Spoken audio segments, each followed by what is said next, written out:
Hello everyone, welcome back to my channel. Today we are going to discuss limitations of auditing. देखो अभी तक हमने क्या किया है, एडवांटेजेस पढ़ लिए ऑडिटिंग के, ऑब्जेक्टिव्स पढ़ लिए. अभी तक हमने इन शॉर्ट पॉजिटिव प्रोस्पेक्ट पढ़ा है ना. बट आपको पता है कि हर चीज का जो भी आप चीज उठाएं उसका अगर दो एस्पेक्ट होता है. अगर कोई पॉजिटिव है तो एट द सेम टाइम उसका कुछ ना कुछ नेगेटिव एस्पेक्ट भी होगा, है ना. सिमिलरली ऑडिटिंग के केस में भी है. आपको मेरिट्स देखने को मिलते हैं तो एट द सेम टाइम कुछ उसकी लिमिटेशंस भी हैं, कुछ उसके ड्रॉबैक्स भी हैं. ठीक है, चलो वही आज हम डिस्कस करते हैं वन बाय वन. फर्स्ट क्या कह रहे हैं, auditing is not a conclusive proof of the honesty of employees.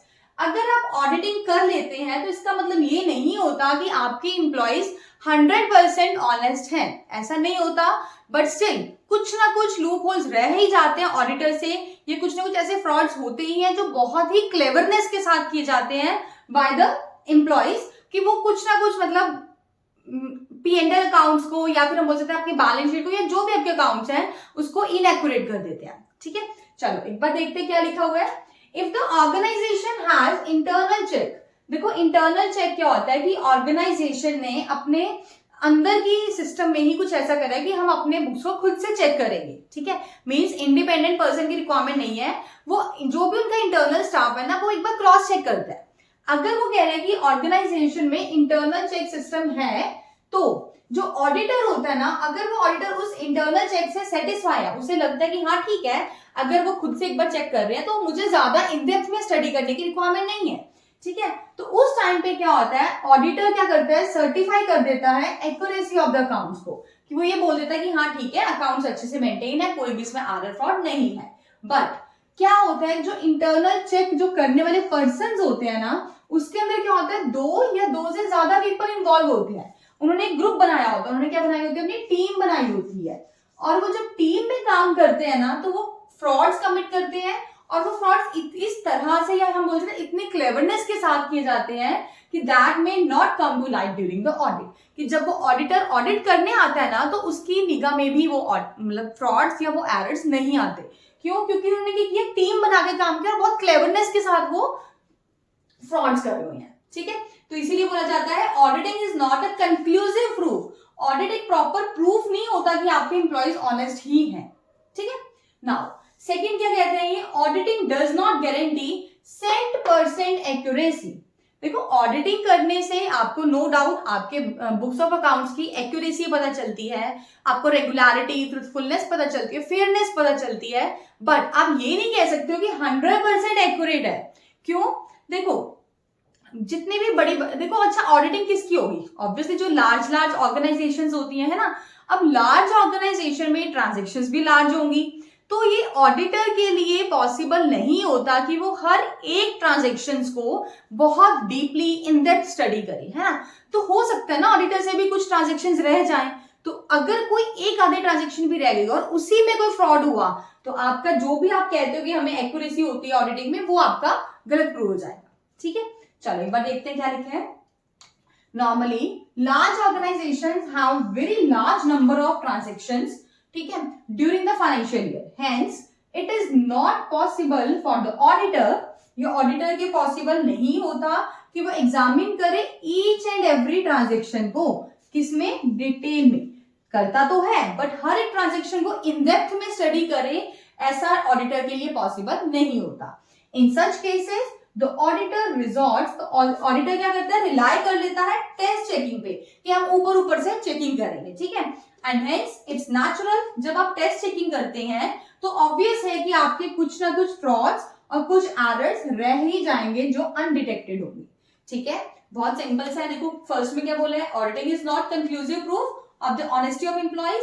And second क्या कह रहा है, auditing does not guarantee 100% accuracy. Accuracy तो होती है बट आप अगर ये कहें कि हमारी 100% एक्यूरेट है अकाउंट्स, बट ऐसा स्टिल नहीं पॉसिबल होता.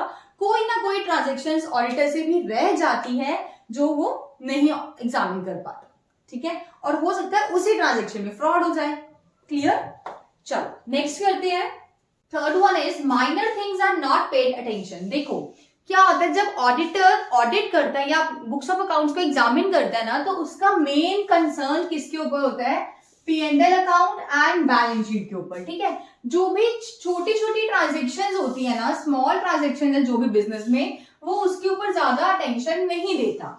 इसी रीजन से क्या होता है, आपकी पॉसिबिलिटी बढ़ जाती है कुछ इरेगुलरिटीज की, जो आप अनडिटेक्ट ही रह जाती है, मतलब आप उसको डिटेक्ट नहीं कर पाता ऑडिटर। ठीक है, देखो ये लिखा हुआ है, the auditor during the course of his examination gives full attention only to matters related to P&L account and balance sheet. तो मेन उनका कंसर्न क्या होता है, P&L अकाउंट के ऊपर और बैलेंस शीट के ऊपर। ठीक है, he does not pay much attention to small transactions, वो छोटी छोटी ट्रांजेक्शंस के ऊपर ज्यादा फोकस नहीं करते हैं। Hence it is possible that few irregularities may remain undetected at the lower level despite the audit। Audit तो हुआ है बट स्टिल कुछ ना कुछ छोटी छोटी ट्रांजेक्शंस ऑडिटर से भी छूट जाती हैं, जिसके कारण आपकी कुछ इरेगुलरिटीज अनडिटेक्टेड रह जाती है। ठीक है, तो ये भी आपका एक ड्रॉबैक हो जाता है।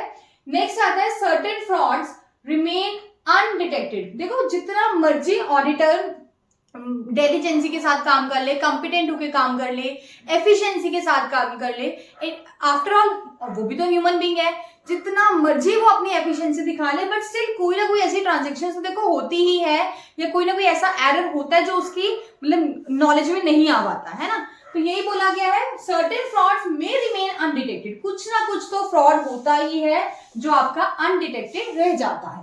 ठीक है, देखो क्या बोलते हैं, despite the exercise of due diligence, हालांकि जो ऑडिटर है वो बहुत ही डिलिजेंसी के साथ काम करता है, कॉम्पिटेंसी के साथ काम करेगा and efficiency on the part of the auditor, कुछ आपके स्टिल इंटेंशनल और जो प्री प्लान्ड फ्रॉड्स होते हैं ना, जो कौन करते हैं, आपके टॉप लेवल मैनेजर्स या फिर अदर रिस्पॉन्सिबल ऑफिसर्स या एम्प्लॉइज, वो क्या होते हैं, आपके अनडिटेक्टेड रह जाते हैं, मतलब वो डिटेक्ट होने से बच जाते हैं।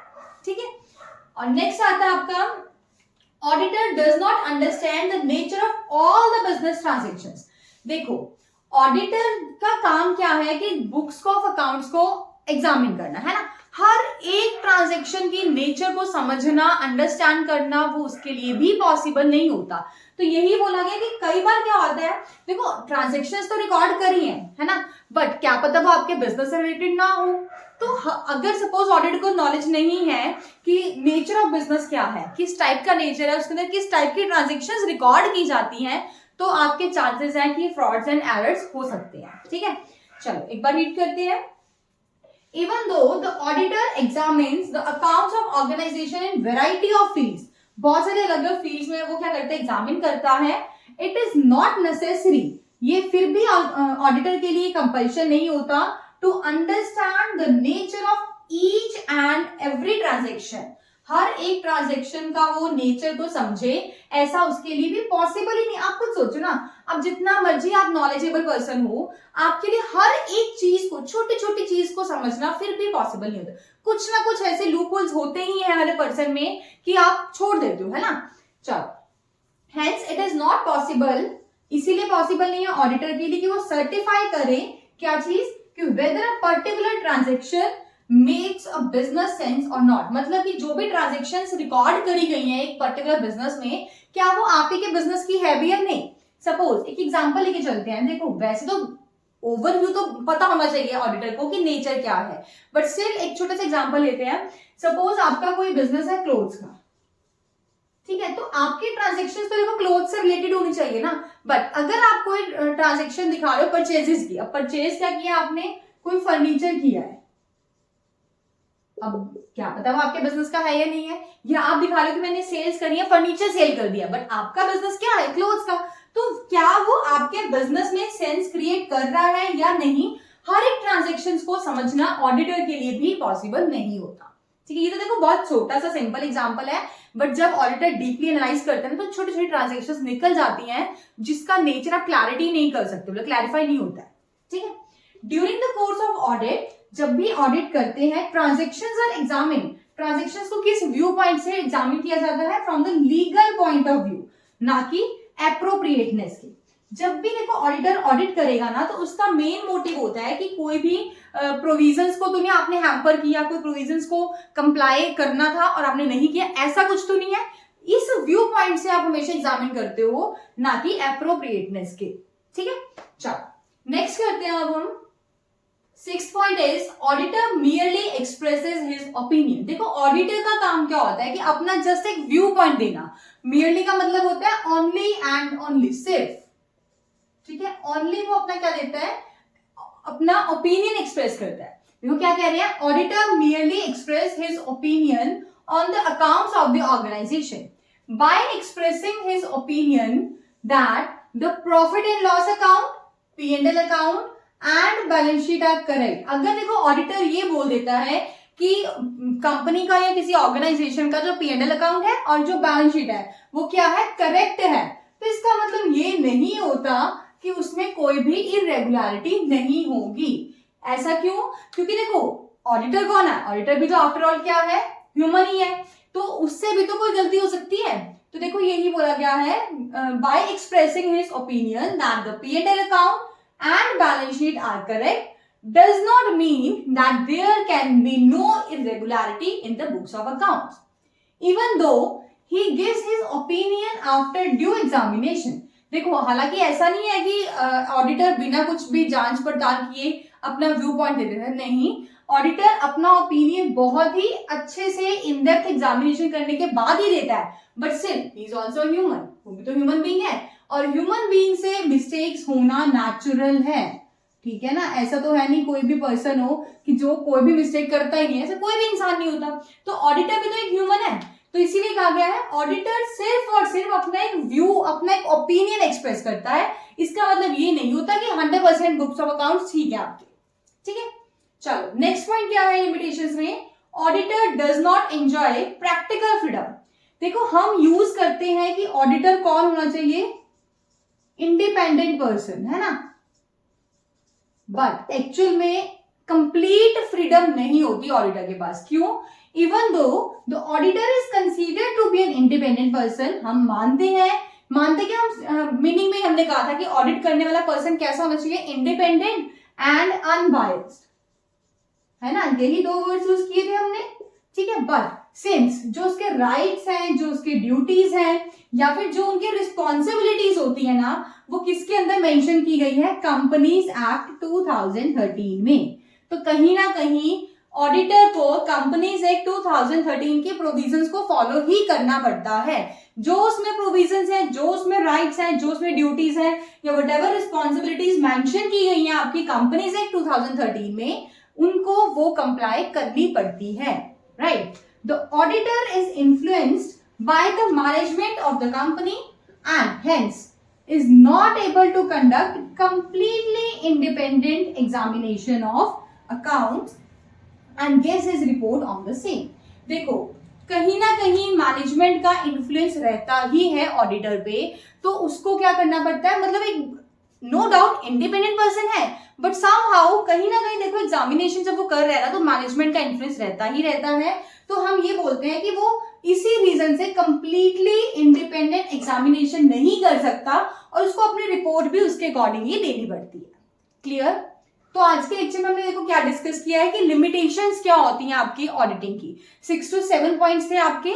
I hope you like this video. Thanks and have a wonderful day.